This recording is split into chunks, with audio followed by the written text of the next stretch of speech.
Napag-usapan natin ng patungkol sa pag-transform nitong si Twilight into a Theosophy Core, kung saan ay naging manas siya nitong si Velsard. Pero bago natin simulan itong video na ito, ay i-roll muna natin ang intro.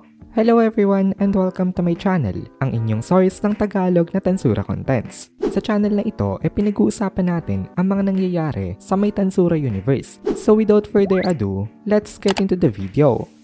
Ang balak pala talaga nitong si Velsard at nitong si Twilight nung una ay ang pagtulungan nilang dalawa itong si Kay Crimson. Naghihintay lang ng tamang timing itong si Twilight nung una para lumabas na siya kapag ibinaba na nitong si Kay Crimson ang guard niya. Pero ang problema ay hindi naman nagbaba ng guard niya itong si Kay Crimson, kaya hindi makalabas ng maayos itong si Twilight kasi that time ay nararamdaman nga nitong si Kay Crimson itong presence nito hanggang sa dumating nga ang time na inireveal nitong si Testarossa ang presence nitong si Twilight dito at tinalo nga siya nitong si Testarossa. Up until now, hindi siya makalabas dahil sa may void energy nito na nakabalot nga sa kanya, kaya hindi niya na pwedeng gamitin ang kanyang pseudo dragon form. Actually, kaya naman daw i-shake off nitong si Velsard ang void energy na ito para makalabas na itong si Twilight, pero masyado daw yung dangerous kung gagawin yon sa may harapan nitong si Kay Crimson kasi hindi rin madali maging kay Velsard na i-shake off itong void energy. Magte-take ito ng effort sa kanya at hindi niya afford na gawin yon habang kalaban niya itong Red Primordial. Hindi na nga makakatulong itong si Twilight physically, pero currently katulong pa rin siya ni Velsard kasi para siyang naging Shell Sensei. Siya ang nag-i-instruct kay Velsard patungkol sa mga dapat nitong gawin. Extremely capable daw itong si Twilight bilang isang advisor, kaya kinailangan ni Velsard na i-discard ang kanilang original plan nito at ngayon nga haharapin niya si Kay Crimson ng 1v1. Ngumiti ng malalim itong si Velsard dito at sabi niya itong si Kay Crimson daw ang everything niya. Palagi niya daw itong pinapanood pero ni hindi man lang daw ito tumitingin sa kanya. Dito nag-iba totally ang aura nitong si Velsard at napastep back itong si Kay Crimson nang dahil dito nakaramdam siya ng matinding sense of danger at wise decision yon para kay Guy kasi yung kinatatayuan niya kanina bigla naging frozen habang may violent na wind na umiikot dito. Dito nagsimula ang mga violent attacks nitong si Velsard na increased in terms of power and speed. Dito makikita na talagang second only to Veldenava itong si Velsard kasi nagpo-possess siya ng unfathomable na power. Dahil ang second attack naman itong si Velsard isang enormous magical power na muntika ng tumapos sa may void energy na inirelease nga kanina nitong si Testarossa. Hindi talaga main purpose nitong si Velsard na tanggalin ng void energy na yon, pero dahil sa lakas ng power maging yung void energy ay talagang naging affected. Extremely effective daw itong atake na ito. Nahirapan itong si Testarossa dito kasi kinailangan niyang i-reinforce yung void energy niya para hindi makawala itong si Twilight. Skillfully ni Testarossa na i-divert ang magic power nitong si Velsard.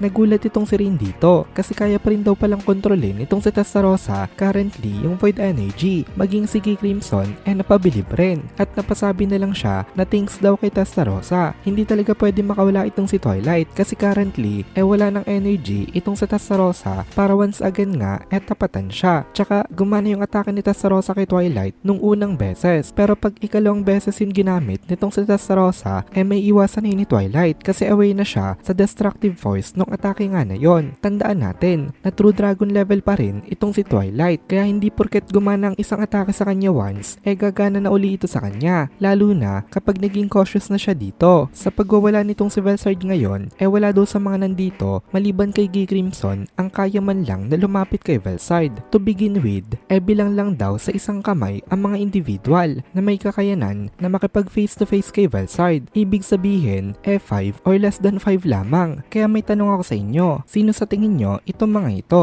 I-comment nyo sa may comment section. Maging si Velgrind at Veldora daw hindi kayang tapatan itong enraged na Velsard na ito. Napaisip dito itong si Testarossa na baka daw si Rimurasama kayang pigilan itong si Velsard, pero unfortunately wala nga daw itong si Rimurasama dito, kaya kailangan nila na gumawa ng paraan para mapigilan nito on their own. Pero at this point si Kay Crimson na nga lang talaga ang kanilang pag-asa. Ngayon nakarating na itong si Testarossa sa may barrier nitong si Lamos. Dahil pagod na pagod nga itong si Testarossa nagpahinga siya ng saglit dito. Ini-adjust naman agad nitong si Moss ang temperature sa may loob ng barrier niya para mabigyan ng comfort ang kanyang lord. Naging warm sa loob nitong barrier at dahil doon maging itong si Sokka na kanina pag giniginaw nakaramdam din ng relief. At hindi lang yon, ngayon gumawa rin ng mga maupuan itong si Moss dito gamit ang kanyang material creation kasi wala daw way na hahayaan ni Moss na humiga sa may malamig na ground itong kanyang boss. Naging biglang sobrang capable nitong si Moss nung dumating nga dito itong si Testarossa kaya nag-complain itong si Rain sa kanya. Sabi nitong si Rain,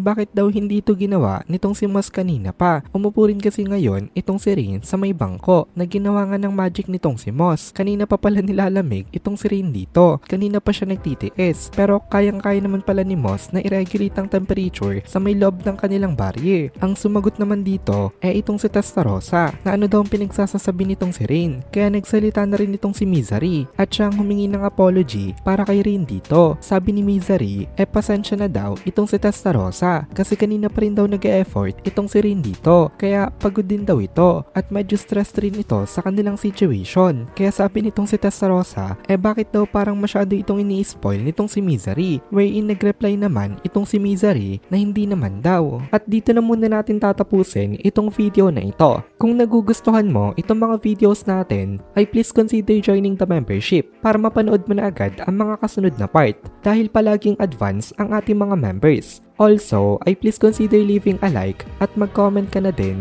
para ma-boost naman tayo ng algorithm.